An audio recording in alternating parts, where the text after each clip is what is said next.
Hello friends, welcome back to our channel NEET Biology in Tamil. நான் doctor Parveen.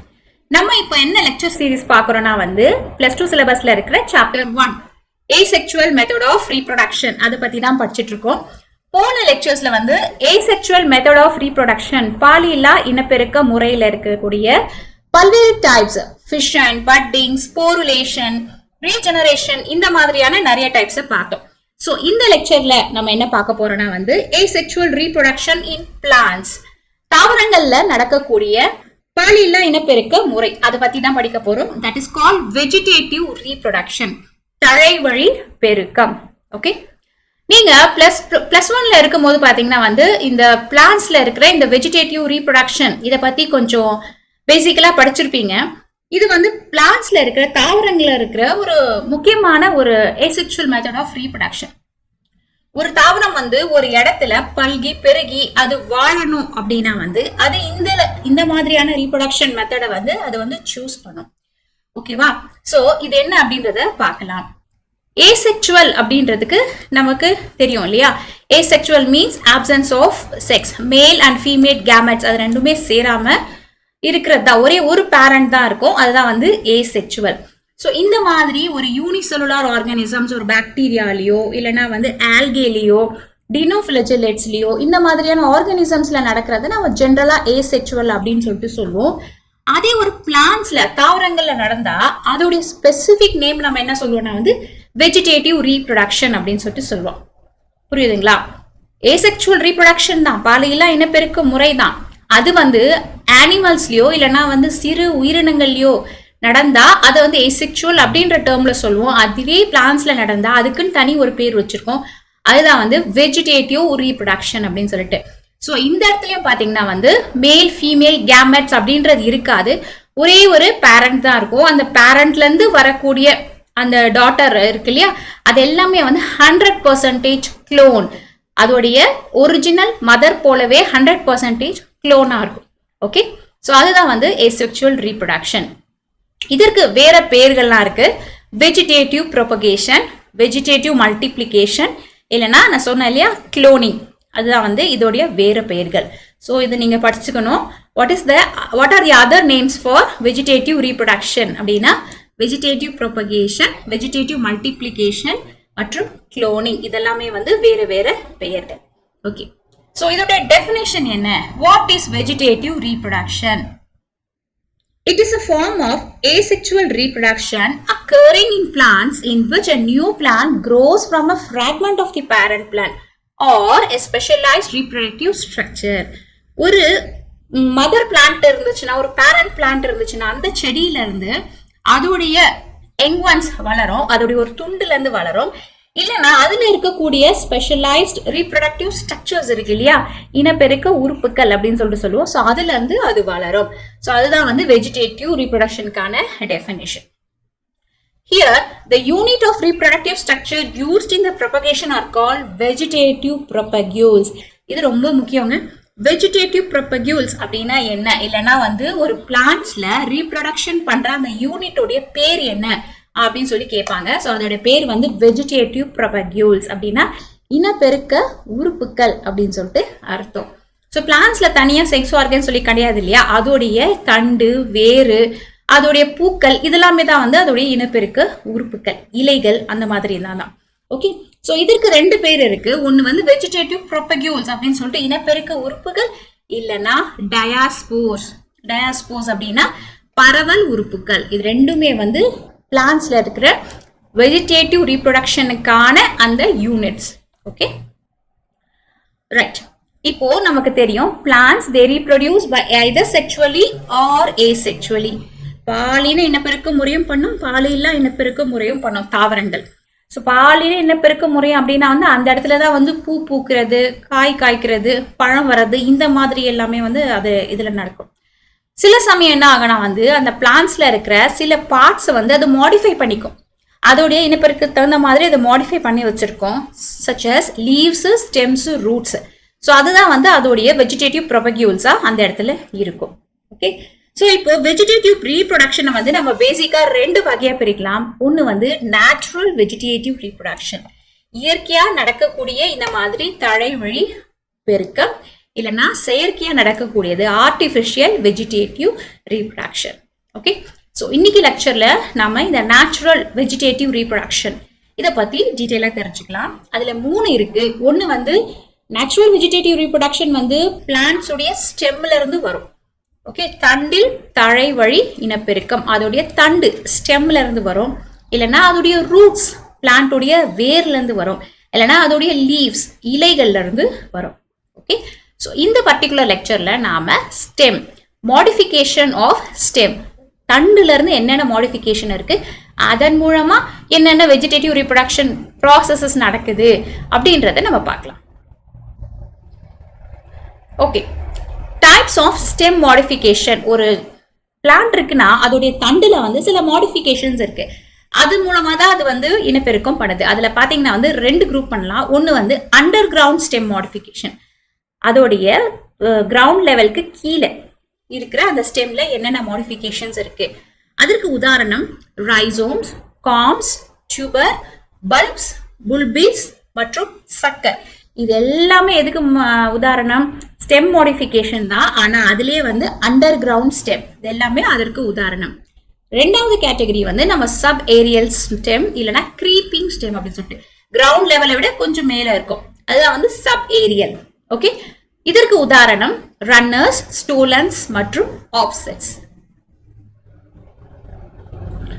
முதல்ல பாத்தீங்கன்னா வந்து அண்டர் கிரவுண்ட் ஸ்டெம் மாடிஃபிகேஷன்ல முதல் வகை வந்து rhizomes. rhizomes அப்படின்னா என்ன? What are rhizomes? தமிழ்ல நம்ம மட்ட நில தண்டு அப்படின்னு சொல்லிட்டு சொல்லுவோம். So rhizomes are also called as creeping root stock. creeping என்ன? ஊர்ந்து போறதுன்னு சொல்லுவோம் இல்லையா?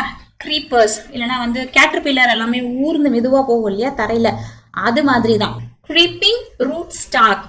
rhizomes are called creeping root stock. They are horizontal underground plant stem capable of producing the shoot and the root systems of a new plant. So அது எப்படி இருக்கும்? rhizomes ஹாரிசான்டலா இருக்கும். ஹாரிசான்டல்னா என்ன? இப்படி வெர்டிகல்னா நீளமா இருக்குது, ஹாரிசான்டல்னா இப்படி படுத்த நிலையில இருக்கு. ஹாரிசான்டலா இருக்கிற underground plant stem. So capable of producing, அதனால என்ன ப்ரொடியூஸ் பண்ண முடியும்? ஷூட்டும் ப்ரொடியூஸ் பண்ண முடியும், ரூட்டுமே வந்து ப்ரொடியூஸ் பண்ண முடியும். முக்கியமா rhizomes உடைய பயன்பாடு என்னன்னா, ஒரு பிளான்ட்டுக்கு they are used to store starch and proteins which enable the plants to perennate during unfavorable season. Store starches, இது ரொம்ப இம்பார்ட்டன்ட். பெரினியேட் அப்படின்னா என்ன? இங்க இருக்கு பாருங்க. பெரினியேட் அப்படின்னா ஒரு தாவரத்துக்கு வந்து எப்பவுமே வருஷத்துல 12 மாசமுமே வந்து அது வளர்றதுக்கான ஒரு என்விரான்மெண்ட் இருக்காது இல்லையா? சில பிளான்ஸ் வந்து குளிர்காலங்கள்ல நல்லா வளரும், சில பிளான்ஸ் வெயில் காலங்கள்ல நல்லா வளரும், சில பிளான்ஸ் மழை காலங்கள்ல நல்லா வளரும்.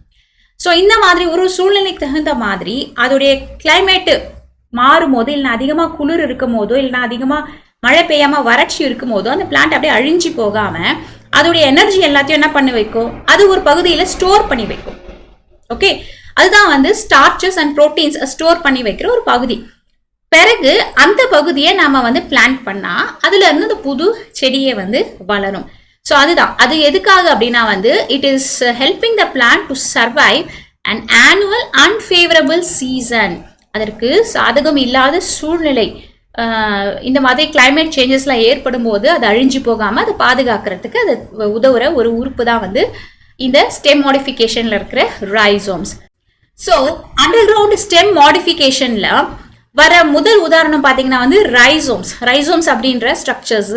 இது வந்து 3 முக்கியமான பிளான்ட் இதற்கு நம்ம எக்ஸாம்பிளா சொல்லலாம். முதல்ல என்னன்னு பாத்தீங்கன்னா வந்து வாழை மரம், பனானா. இப்ப வாழை மரம் பாத்தீங்கன்னா வந்து வாழையடி வாழைன்னு சொல்லுவாங்க இல்லையா? வாழை கன்று நட்டி வச்சு அதுல இருந்து பெரிய மரமா வளரும் இல்லையா? ஸோ அது என்னன்னா, the banana has a reduced underground stem called rhizome which bears several buds. இதுதான் வந்து வாழை மரத்துல இருக்கிற அந்த rhizome. அதுல என்ன இருக்கு?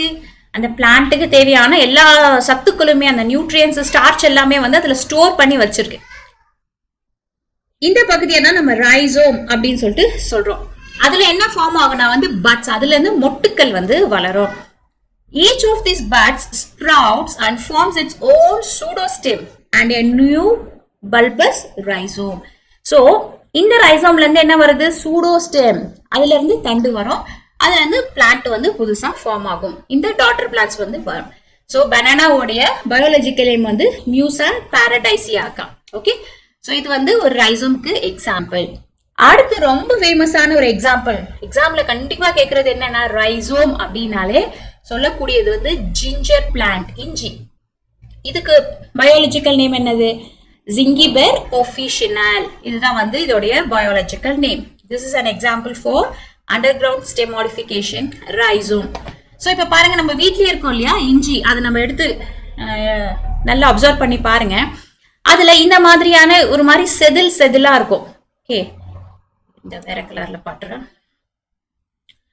இதுல வந்து இந்த மாதிரியான செதிலா இருக்கும். இந்த மாதிரி செதிலா இருக்கும். இதை நாம நோட்ஸ் அப்படின்னு சொல்லிட்டு சொல்லுவோம். அப்படியே கட் கூட பண்ணுவோம் இல்லையா? ஸோ இந்த ரெண்டு நோட்ஸ்க்கு நடுவில் இருக்கிற இந்த ஸ்பேஸ் தான் நம்ம என்ன சொல்லுவோம்? இன்டர் நோட்ஸ் அப்படின்னு சொல்லிட்டு சொல்லுவோம். Space between two nodes is called internodes. Okay, so இதுல அங்கங்க இந்த மாதிரி பல்ஜா இருக்கும். இதெல்லாமே வந்து அதோடைய பட்ஸ், ஜிஞ்சருடைய பட்ஸ், மொட்டுக்கள்.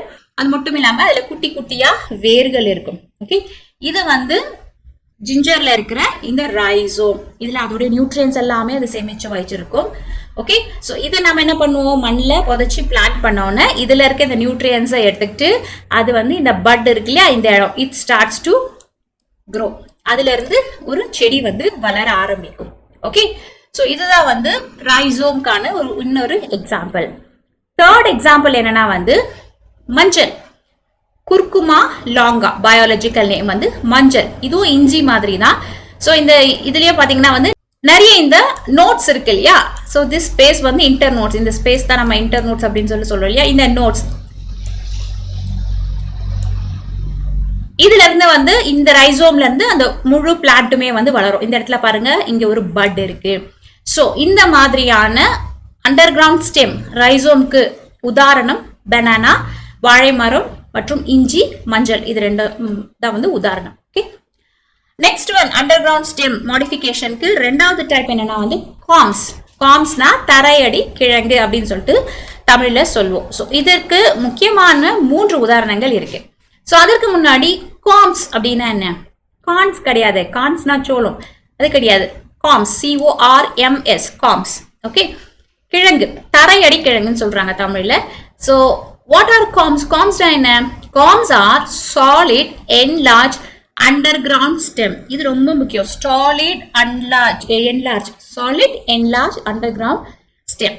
ஓகே, இதுல என்ன பண்ணும்? the nutrients are stored in their fleshy and solid stem tissue and they are surrounded by a papery leaves. இதையும் ஞாபகம் வச்சுக்கணும். papery leaves. ஃபார் எக்ஸாம்பிள் இந்த பிக்சரை பாருங்க, இதுதான் வந்து காம். இந்த மாதிரி இருக்கிறதா காம். நல்ல தடியா குண்டா இருக்கும். அதுக்குள்ளதான் அதோடைய நியூட்ரியன்ஸ் எல்லாமே அதை ஸ்டோர் பண்ணி வச்சிருக்கோம். அதுல இருந்து ஒரு மொட்டுக்கள் வளரும். இது நம்ம பட்ஸ் அப்படின்னு சொல்லிட்டு சொல்றோம். இது பாருங்க, இந்த செதில் மாதிரி இருக்குல்ல, இந்த வெள்ளை வெள்ளையா, இதுதான் அதோடைய பேப்பரி லீவ்ஸ். மெலிசான அதுல இருக்கிற இலைகள். Okay, they have buds for the growth of the daughter plant. So இதை நம்ம நட்டு வச்சா இந்த பட்ஸ்ல இருந்து புதிய டாட்டர் பிளான்ட்ஸ் வந்து உருவாகும். இந்த கார்ம்ஸ்க்கு வந்து 3 முக்கியமான உதாரணங்கள் இருக்கு. அதுல முதல்ல இம்பார்ட்டன்ட் பாத்தீங்கன்னா வந்து அமார்போஃபாலஸ். அமார்போஃபாலஸ் அப்படின்றது ஒரு பெரிய ஒரு பூ. ஓகே, லார்ஜஸ்ட் டாலஸ்ட் ஃப்ளவர் அப்படின்னு சொல்லிட்டு சொல்லலாம். ஒரு 2.5 அடி உயரத்துல இருக்கு. அவ்வளோ பெரிய ஃப்ளவர். இது வந்து பொதுவா ஆப்பிரிக்கா, ஆஸ்திரேலியா, சில ஏஷியன் கண்ட்ரீஸ்லயுமே வந்து இது இருக்கு. இந்த பூ தான் வந்து இந்த கார்ம்ஸ்க்கு ஒரு உதாரணம். ரெண்டாவது காமனா நம்ம வீட்டுல எல்லாம் பாக்குற கொலகேசியா, சேப்பங்கிழங்கு இருக்கு இல்லையா, அதுவுமே வந்து இந்த வகையான ரீப்ரொடக்ஷன் தான். நான் சொன்னேன் இல்லையா, அந்த ஸ்கேலி அவுட்டர் லீவ்ஸ் அப்படின்னு சொல்லிட்டு மெலிசா இந்த உரிக்கிற மாதிரி இருக்கு பாருங்க, ஸ்கேலி அவுட்டர் லீவ்ஸ் அந்த மாதிரி இருக்கும். ஸோ இது பாருங்க, இந்த ஒரு கிழங்குல இது ஒரு பட். இது அப்படியே நட்டி வச்சா இதுல இருந்து வரும்.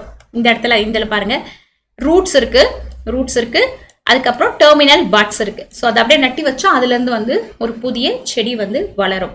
ஸோ இதற்கு எக்ஸாம்பிள் வந்து கோலகேசியா. மூன்றாவது எக்ஸாம்பிள் வந்து பியூட்டிஃபுல்லா ரொம்ப அழகா பூ பூக்கிற ஃப்ரீசியா அப்படின்ற ஒரு பூச்செடி.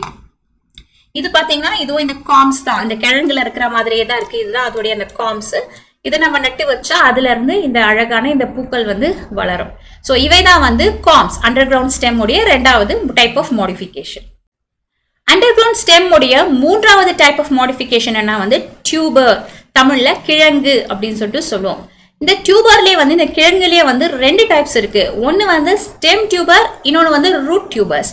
ஸ்டெம் டியூபர்ஸ்னா அந்த செடியோடைய தண்டுல இருந்து வரக்கூடிய கிழங்கு, ரூட் டியூபர்ஸ்னா அந்த செடியோடைய வேர்ல இருந்து வரக்கூடிய கிழங்கு. ஓகே, இப்போ நாம ஸ்டெம்மை பத்தி தான் பார்த்துட்டு இருக்கோம். அதனால ஸ்டெம் டியூபர்ஸ். ரூட் டியூபர்ஸ்க்கு உதாரணம் வந்து கேரட். கேரட் வந்து அந்த வேர்ல இருந்து வரக்கூடிய ஒரு கிழங்கு இல்லையா, ஸோ அது. ஓகே, இப்போ நம்ம ஸ்டெம்மை பத்தி பார்க்கலாம். What are stem tubers? Stem tubers grow from rhizomes, runners that swell from storing nutrients. See, என்னடா இந்த இடத்துலயுமே rhizome அப்படின்னு சொல்றாங்களே அப்படின்னு சொல்லி யோசிக்க கூடாது. rhizomeனா என்னது? ஒரு செடியில அதுக்கு தேவையான நியூட்ரியன்ஸ் ஸ்டோர் பண்ணி வைக்கிற ஒரு அடிப்பகுதி தான் வந்து rhizome. அப்படிதான் இதுலயுமே, கிழங்குலயுமே அப்படிதான். எல்லா இடத்துலயுமே வந்து இந்த மாதிரி ஒரு பகுதி இருக்கு. அதுல வந்து அதுக்கு தேவையான நியூட்ரியன்ஸ் ஸ்டோர் பண்ணி வச்சிருக்கு. அதுல இருந்து ஒரு புதிய செடி வளருதுன்னா அந்த பகுதி ஃபுல்லாவே நம்ம rhizomes அப்படின்னா பேசிக்கலா சொல்வோம். சரிங்களா? சோ இந்த டியூபர்ஸ்ல இந்த இடத்துல பாத்தீங்கன்னா they have buds over their body and they are called nodes or eyes. அது ரொம்ப முக்கியம். ஒரு உருளைக்கிழங்கு எடுத்துட்டு போய் பாருங்க, வீட்டுல இருக்க உருளைக்கிழங்கு பாருங்க, அதுல வந்து அங்கங்க இந்த மாதிரி இருக்கும். இந்த ஸ்ட்ரக்சரை தான் நம்ம என்ன சொல்றோம்? பட்ஸ் அப்படின்னு சொல்லிட்டு சொல்றோம். அதுல இருந்து முளை விட்ட மாதிரி இருக்கும். அந்த முளை விடுறதுக்கு முன்னாடி அதுக்குள்ள ஒரு பள்ளம் பள்ளமா இருக்கும். அதுல இருந்து அந்த முளை வரும். ஓகேவா? அது வந்து நம்ம கண்ணுன்னு சொல்லுவோம். உருளைக்கிழங்கோட கண்ணு பகுதி அப்படின்னு சொல்லிட்டு அதுதான் வந்து nodes or eyes. So buds produce new plants when placed in the soil. ஸோ இதை நம்ம நட்டி வச்ச பிறகு இது வந்து புதிய ஒரு உருளைக்கிழங்கு செடியா வரும். ஸோ இதுதான், இது வந்து கிழங்கு, அது ரைசோம் அப்படின்றோம். இதுல இருந்து வர இது ரூட்ஸ், இது வந்து பிளான்ட் ஃபார்ம் ஆகுது. ஸோ இந்த பகுதி தான் வந்து பட்ஸ். இன்னொரு பிக்சர்ல பார்க்கலாம். லுக் ஹியர், இந்த இடத்துல பாருங்க, இந்த டயக்ராமேட்டிக் பிக்சர்ல இதுதான் வந்து ஐஸ் ஆர் நோட்ஸ். கண்ணு கண்ணா ஒரு பகுதி இருக்கும். அந்த ஐஸ்ல இருந்து தான் என்ன வரும்? பட்ஸ் வரும். See here, இது குட்டி குட்டியா அதுல இருந்து பட்ஸ் வருது இல்லையா? ஸோ கொஞ்சம் யூஸ் பண்ணாத பழைய உருளைக்கிழங்கா இருந்துச்சுன்னா இப்படிதான் வேர் விட்டு இருக்கும்னு சொல்லுவாங்க. இதை சாப்பிடலாம், ஒன்றும் பிரச்சனை இல்லை. Okay, these are called germinating eye buds. Okay, டியூபர்ஸ்க்கு இருக்கிற ரெண்டாவது எக்ஸாம்பிள்ஸ் பாத்தீங்கன்னா வந்து யாம்ஸ். யாம்ஸ் அப்படின்னா வந்து வள்ளிக்கிழங்கு. ஓகே, ஸோ அதுவுமே பார்த்தீங்கன்னா இந்த பகுதியை நம்ம ரைசோம் அப்படின்னு தான் சொல்லுவோம். இதுலேயும் இதே மாதிரி இந்த கண்ணு இருக்கும், நோட்ஸ் இருக்கும், அதுலேருந்து பட்ஸ் இருக்கும், ஜெர்மினேட் ஆகும். ஓகே, உருளைக்கிழங்கு மாதிரியே தான் அதுவும் வந்து அதோடைய method of reproduction. So potato and yams, they are example for tubers, right? And the fourth method of underground stem modification என்னன்னா வந்து பல்ப்ஸ். பல்ப்ஸ் அப்படின்னா குமிழ்தண்டு. ஸோ இதற்கு ரொம்ப ஃபேமஸான எக்ஸாம்பிள் ரெண்டு. ஒன்று வந்து ஆனியன், வெங்காயம், இன்னொன்று வந்து பூண்டு, கார்லிக். ஓகே, முதல்ல வாட் ஆர் பல்ப்ஸ் அப்படின்னு சொல்லி பார்க்கலாம். Bulbs are swollen part of the stem within which lie the central shoots of the new plants. swollen partsனா அதோடைய ஸ்டெம்னா என்னது? பிளான்டோடைய அந்த பகுதி இருக்கு இல்லையா, ஸ்டெம் தண்டு பகுதி, அந்த இடத்துல ஒரு வீக்கம் மாதிரி இருக்கும், swollen-ஆ இருக்கும். அதோடைய சென்டர்ல என்ன இருக்கும்? Central shoot. இங்க பாருங்க, இந்த பகுதியில பச்சையா இருக்கு இல்லையா, இதுதான் வந்து ஷூட். அதுல இருந்துதான் வந்து அந்த புதிய செடி வந்து வளர போகுது. ஒன்றும் இல்லை, சிம்பிளா ஒரு ஆனியனை போய் வீட்டில் கட் பண்ணி பாருங்க, உள்ள பச்சை கலர்ல ஒன்று இருக்கும். அதை நீங்க எடுத்து பார்த்தீங்கன்னா அது வந்து நீளமாகவும் இருக்கும். ஓகே, அதுதான் வந்து நம்ம நட்டு வச்சா அதுல இருந்தா வந்து இந்த ஷூட் மேல் பகுதி வந்து வளரும். ஓகே, அதுதான் வந்து நம்ம சென்ட்ரல் ஷூட் அப்படின்னு சொல்லிட்டு சொல்றோம். இதுல அதை சுத்தி அந்த லேயர் லேயரா நம்ம உரிக்கும் போது வருது இல்லையா, லேயர் லேயரா, அதுதான் வந்து அதோடைய ஸ்கேலி லீவ்ஸ். ஓகே, காய்ந்து போன அந்த ஓல்டு லீவ்ஸ் தான் மேல இருக்கிற அந்த ரோஸ் கலர் தோல், அதுதான் வந்து இந்த ஓல்டு லீவ்ஸ். ஓகே, ஆனியன் வந்து example for bulbs. So they are typically underground and are surrounded by plump and layered leaves that provide nutrients to the new plants. So புதிய செடி எங்க இருந்து வளர போகுது? இந்த கிரீன் கலர்ல இருக்கு இல்லையா, இந்த ஷூட்டோடைய இந்த பகுதி, இங்க இருந்து தான் புதிய செடி வளர போகுது. இது வளர்றதுக்கு நியூட்ரியன்ஸ் தேவை இல்லையா, அந்த நியூட்ரியன்ஸ் எல்லாம் எங்க வச்சுட்டு இருக்குது? இந்த ஃபிளஷி, இந்த ஒயிட் பகுதியில வச்சுட்டு இருக்கு. ஓகே, அது வந்து ஆனியன். ரெண்டாவது எக்ஸாம்பிள் கார்லிக். பூண்டுலையும் வந்து அதே மாதிரி தான் இருக்கும். ஸோ அதன் பிறகு அதை நம்ம நட்டி வச்சா வேர் விடும், அதுக்கப்புறம் அந்த ஷூட் வந்து வரும், shoot and roots. Okay, so this part is called bulb in the onion and garlic. Okay, அடுத்த method of underground stem modification என்னன்னா வந்து புல்பில்ஸ் ஆர் பல்பில்ஸ் அப்படின்னு சொல்லிட்டு சொல்லலாம். சிறு குமிழ் மொட்டுக்கள் அப்படின்னா what are bulbils? Bulbils are small young plants reproduced vegetatively from axillary buds on the parent's plant stem. அதற்கு உதாரணம் ரொம்ப இம்பார்ட்டன்டான ஒரு உதாரணம் பார்த்தீங்க ஏகேவ் பிளான்ட். இது வந்து ஏகேவ் பிளான்ட். ஸோ ஒரு பேரண்ட் இருக்குன்னா அந்த பேரண்ட்ல இருந்தே ஒரு பட் மாதிரி ஃபார்ம் பண்ணி, இங்க பாருங்க இந்த மாதிரி பட் மாதிரி ஃபார்ம் பண்ணி அதுல இருந்தே இது ஒரு பட், அதுல இருந்தே ஒரு புது பிளான்ட் வர்றது தான். ஸோ அப்போ வந்து அந்த பல்ஜ் அப்படியே கும்பலா ஒரு இடத்துல இருக்கிற மாதிரி இருக்கும். டாட்டர் செல்ஸ், டாட்டர் பிளான்ட்ஸ் எல்லாம் பக்கத்திலே இருக்கும். ஓகே, ஸோ இது வந்து புல்பில்ஸ் ஆர் பல்பில்ஸ் அப்படின்னு சொல்லிட்டு சொல்றோம். Next sixth method of stem modification என்ன அப்படின்னா வந்து சக்கர்ஸ். சக்கர்ஸ் அப்படின்னா தாரை, கீழ், உந்து, தண்டு. What are suckers? Sucker arises from the base of aerial shoot with slender underground branches. இது ரொம்ப important. Slender underground branches அப்படின்னா ரொம்ப மெலிசான underground branches இருக்கும். And they grow for some distance and forms a new aerial shoots. For example, see, இதுதான் வந்து sucker. உதாரணம் கிரிசாந்திமம். கிரிசாந்திமம் அப்படின்னா சாமந்தி பூ இருக்கு இல்லையா, அதோடைய செடி வந்து சக்கருக்கு வந்து உதாரணம். ஸோ இலை இருக்கு. இப்போ பாருங்க, இது வந்து சாயில். ஓகே, இது வந்து மண்ணு லெவலு. இது இந்த இடத்துல வந்து இந்த ரூட்ஸ் இருக்கு. இந்த ரூட்ஸ் பார்த்தீங்கன்னா வந்து எப்படி இருக்கு? ரொம்ப தின்னா ஸ்லெண்டர் அண்டர் கிரவுண்ட் பிரான்ச்சஸ், ரொம்ப தின்னா இருக்கிற அண்டர் கிரவுண்ட் பிரான்ச்சஸ். அது மட்டும் இல்லாம they grow for some distance. So இப்போ இந்த இடத்துல ஒரு செடி இருக்குன்னா அது வந்து கொஞ்சம் தூரம் அப்படியே இந்த ரூட்ஸ் வந்து தரையில போயிட்டு கொஞ்சம் தூரம் தள்ளி ஒரு செடி வளரும். அதே மாதிரி மறுபடியும் கொஞ்சம் தூரம் போயிட்டு கொஞ்சம் தூரம் தள்ளி, இப்படி தள்ளி தள்ளி தள்ளி கொஞ்சம் தூரம் அந்த ரூட்ஸ் வந்து போகும். இதுதான் வந்து சக்கர்ஸ். ஓகே, இந்த பேர் எல்லாமே வந்து தமிழ்ல பாத்தீங்கன்னா ஈஸியா உங்களுக்கு அது புரிஞ்சுக்கலாம். தரை, கீழ், உந்து, தண்டு அப்படின்னு சொல்லிட்டு தரையில கீழே உந்தி அங்கங்க கொஞ்சம் டிஸ்டன்ஸ்ல போய் இருந்து வளர தண்டு. Okay, suckers. ஸோ இதற்கு இன்னொரு எக்ஸாம்பிள், ரொம்ப ஃபேமஸான எக்ஸாம்பிள் பாத்தீங்கன்னா வந்து மின்ட். புதினா இருக்கு இல்லையா, புதினா செடி. நம்ம என்ன பண்ணுவோம், புதினா செடியை வந்து மேலே பறிச்சிடுவோம். இந்த இடத்துல இந்த தண்டு வந்து கட் பண்ணி எடுத்துருவோம். ஆனால் அடியில் பார்த்தீங்கன்னா மண்ணுக்கு அடியில் இந்த மாதிரி இந்த வெள்ளை கலர் இருக்கு இல்லையா, இந்த வெள்ளை கலர் இந்த மாதிரி ஒரு பெரிய ஒரு தண்டு வந்து சென்ட்ரலாக இருக்கும். இதுதான் வந்து சக்கஸ். அது கீழே நிறைய வேர்கள் இருக்கும். ஸோ இந்த இடத்துல பாருங்க, இப்போ இது ஒரு புதினா இருக்குன்னா, இது ஒரு செடி இருக்குன்னா, இதுல இருந்து இவ்வளோ டிஸ்டன்ஸ் தள்ளி அடுத்த ஒரு இருக்கு, கொஞ்சம் டிஸ்டன்ஸ் தள்ளி ஒன்று இருக்கு. ஓகே, இதுதான் வந்து சக்கர்ஸ்ல இருக்க ஒரு முக்கியமான ஒரு இது. தின்னா ஸ்லெண்டரா அண்டர் கிரவுண்ட்ல இருக்கும், ஆனா ஒரு குறிப்பிட்ட டிஸ்டன்ஸ் தள்ளி தான் வந்து அடுத்த பிளான்ட் இருக்கும். ஓகே, அது வந்து சக்கர்ஸ்க்கான ஒரு எக்ஸாம்பிள். அண்டர்ஸ்டாண்ட்? ஓகே, ஸோ இப்போ இது வரைக்கும் நம்ம பார்த்தது வெஜிடேட்டிவ் ரீப்ரொடக்ஷன்ல இருக்கிற அண்டர் கிரவுண்ட் ஸ்டெம் மாடிஃபிகேஷன். இப்போ நம்ம பார்க்க போறது இந்த வெஜிடேட்டிவ் ரீப்ரொடக்ஷன்ல இருக்கிற சப் ஏரியல் ஸ்டெம் மாடிஃபிகேஷன்ஸ். இது என்ன அப்படின்னு சொல்லி பார்க்கலாம். இதுல மொத்தமே வந்து 3 டைப்கள் இருக்கு. அது வந்து ரன்னர்ஸ், ஸ்டோலன்ஸ் மற்றும் ஆஃப்செட். ஓகே, சப் ஏரியல் அப்படின்னா என்ன? மண்ணு லெவலை விட்டு கொஞ்சம் மேல இருக்கிறது, அதான் வந்து சப் ஏரியல். ஓகே, ஸோ அதுல ஃபர்ஸ்ட் ஒன் வந்து ரன்னர்ஸ். ரன்னர்ஸ்னா தமிழ்ல ஓடு தண்டு. What are runners? டெஃபினேஷன் என்ன? Runners are green, narrow, horizontal branches which develops at the base of crown and root at intervals where new crowns are also formed. Runners எப்படி இருக்கும்? முதல்ல green கலர்ல இருக்கும், அதை ஞாபகம் வச்சுக்கணும். narrow, குறுகலா மெலிசா இருக்கும். horizontal, படர்ந்த மாதிரி தரை லெவல்ல இருக்கும். ஓகே, அது எங்கிருந்து டெவலப் ஆகும்? base of the crown and root at intervals. இப்போ இது பாத்தீங்கன்னா இது crown அப்படின்னு சொல்லிட்டு சொல்லுவோம். ஒரு செடியில இருக்க அந்த மகுடம் பகுதி அப்படின்னு சொல்லிட்டு crown, அங்கதான் வந்து ஷூட்டும் ரூட்டும் பிரியுது, அந்த பகுதி தான் வந்து crown.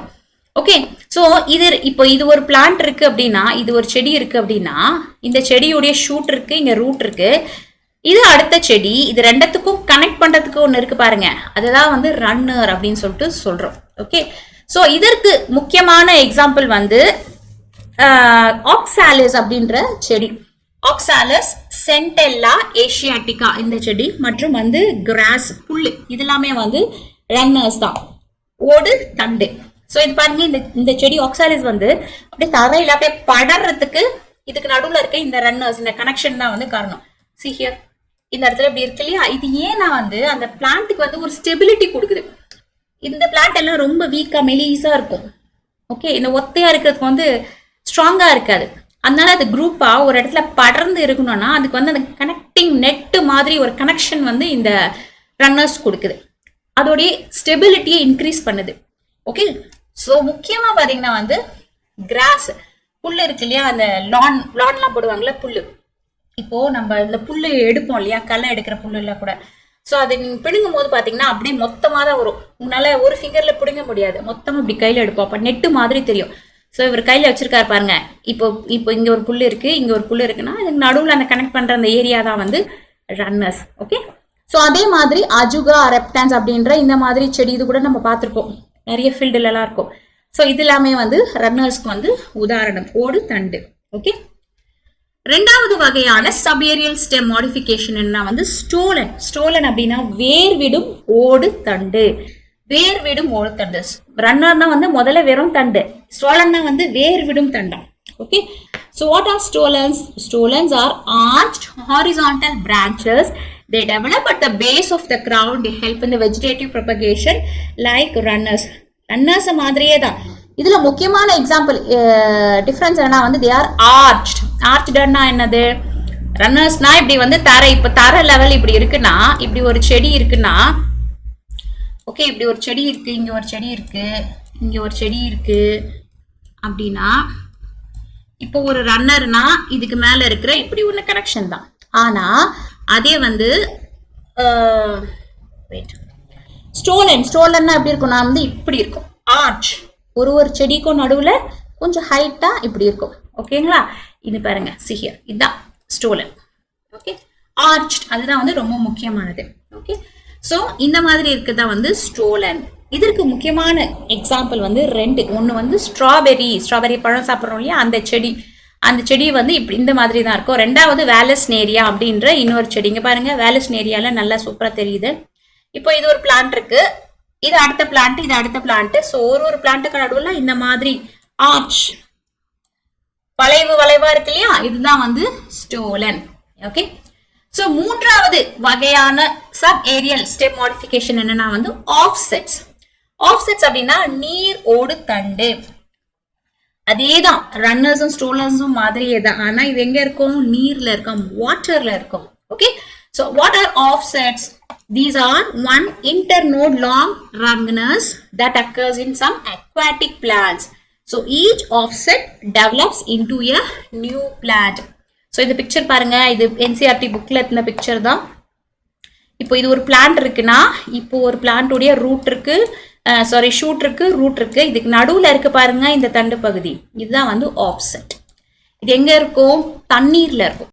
ஓகே. இந்த ஆஃப்செட் அப்படின்ற இந்த நீர்ல இருக்கிற இந்த ஓடு தண்டு, இதற்கு உதாரணம் பாத்தீங்கன்னா வந்து வாட்டர் ஹயாசின்த் அப்படின்ற ஒரு தண்ணீர்ல இருக்கக்கூடிய ஒரு செடி. இது பாத்தீங்கன்னா வந்து நல்லா படர்ந்து நல்லா பியூட்டிஃபுல்லா அதுல பூ இருக்கும். ஸோ இந்த செடி நம்ம எடுக்கும் போது அப்படியே வேரோட வரும். ஏன்னா அது எல்லாமே வந்து ஒன்னோட ஒன்னா அந்த கனெக்டட் ஆயிருக்கும் தண்ணி லெவலுக்கு கீழே. ஓகே. ரெண்டாவது எக்ஸாம்பிள் பாத்தீங்கன்னா வந்து வாட்டர் லெட்யூஸ் அப்படின்ற இது பாத்தீங்கன்னா வந்து தொட்டியில தண்ணியில தான் வளர்க்குறாங்க பாத்தீங்களா. ஸோ வெளியில இருந்து பார்க்கும்போது இது ஒன்னும் தனித்தனி செடி மாதிரி தெரியுது இல்லையா. ஸோ வெளியில இருந்து பார்க்கும்போது இது ஒன்னும் தனித்தனி செடி மாதிரி நமக்கு தெரியுது. ஆனா இதை கொஞ்சம் நம்ம அடியில தண்ணிக்கு அடியில பாத்தீங்கன்னா இந்த இடத்துல இது மேல் லெவலு, இந்த இடத்துல பாத்தீங்கன்னா வந்து இந்த இடத்துல ஒரு கனெக்ஷன் இருக்கு பாத்தீங்களா, இதுதான் வந்து ஆஃப்செட்.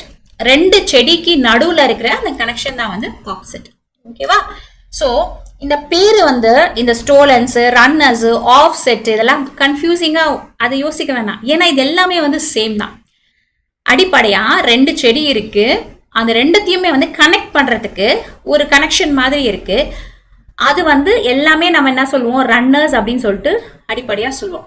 ஸோ அந்த ரன்னர்ஸே வந்து தர லெவலுக்கு மேல மெலிசா பிளாட்டா இருந்துச்சுன்னா ரன்னர்ஸ்னையும், தர லெவலுக்கு மேல இப்படி வளைஞ்சு இருந்துச்சுன்னா அதை நம்ம ஸ்டோலன் அப்படின்னு சொல்லுவோம். அதே மாதிரி தண்ணிக்கு அடியில் அது இருந்துச்சுன்னா அதை நம்ம ஆஃப்செட் அப்படின்னு சொல்லிட்டு சொல்லுவோம். ஓகே. ஸோ அதை ஈஸி தான், அதெல்லாம் ஒன்றும் கன்ஃபியூஷனே பண்ண தேவையில்லை. அண்டர்ஸ்டாண்ட்? ஸோ இப்போ நம்ம பார்த்த இந்த வெஜிடேட்டிவ் ரீப்ரொடக்ஷன் இன் பிளான்ட்ஸ் இதில் என்ன பார்த்தோம் அப்படின்றத ரிவைஸ் பண்ணலாம். நம்ம ஸ்டெம் உடைய மாடிஃபிகேஷன்ஸ் தான் பார்த்தோம் இல்லையா. ஸோ ஸ்டெம் மாடிஃபிகேஷன்ல என்ன இருக்கு? அண்டர் கிரவுண்ட் ஸ்டெம் இருக்கு. அதுல உதாரணம் rhizomes, corms, tuber, bulbs, bulbils மற்றும் suckers. Okay. Sub aerial stem இல்லைன்னா creeping stem அப்படின்னு சொல்லிட்டு சொல்லுவோம். அதுக்கு உதாரணம் ரன்னர்ஸ், ஸ்டோலன்ஸ் மற்றும் ஆஃப்செட். ஓகே. ஸோ இதெல்லாம் பொதுவாக எப்படி கேட்பாங்கன்னா எம்சிக்யூல கேட்கும் போது இந்த கார்ம்ஸ் அப்படின்னா அதுக்கு எக்ஸாம்பிள் சொல்லுங்க, டியூபர்ஸ்னா எக்ஸாம்பிள் சொல்லுங்க இந்த மாதிரி எக்ஸாம்பிள்ஸ் தான் வந்து நிறைய கேட்பாங்க. ஸோ நீங்கள் எக்ஸாம்பிள்ஸ் வந்து படிச்சுக்கணும். டெஃபினேஷன் மாதிரி படிக்கும் போது அதில் பர்டிகுலர் பாயிண்ட்ஸ் நான் சொன்னேன் இல்லையா, அண்டர்லைன் பண்ணி, ஸோ அந்த பாயிண்ட்ஸை ஞாபகம் வச்சுக்கிட்டு நீங்கள் அதை வச்சு ஈஸியாக படிச்சுக்கலாம். ஓகே, ஸோ நம்மளுடைய நெக்ஸ்ட் லெக்சர் என்னன்னா வந்து அந்த அண்டர் கிரவுண்ட் ஸ்டெம் மாடிஃபிகேஷன் மாதிரியே பிளான்ட்ஸ்ல ரூட் அண்ட் லீஃப் மாடிஃபிகேஷன் இருக்கு, ஏசெக்சுவல் ரீப்ரொடக்ஷன் இருக்கு. ஓகே, ஸோ அதுதான் வந்து நம்முடைய நெக்ஸ்ட் லெக்சராக இருக்க போகுது. இந்த வீடியோ உங்களுக்கு பிடிச்சிருந்தா மறக்காம லைக் பண்ணுங்க, சப்ஸ்கிரைப் பண்ணுங்க, உங்க ஃப்ரெண்ட்ஸோட ஷேர் பண்ணுங்க. சப்ஸ்கிரைப் பண்ணது மட்டும் இல்லாம பக்கத்துல இருக்க பெல் ஐக்கானை கிளிக் பண்ணுங்க. ஸோ அப்பதான் நம்ம எந்த லெக்சர் போட்டாலும் அதோட நோட்டிபிகேஷன் ஒரு முறையும் உங்களுக்கு வந்து சேரும். ஓகே, மீண்டும் அடுத்த லெக்சர்ல சந்திக்கலாம். டேக் கேர், நன்றி.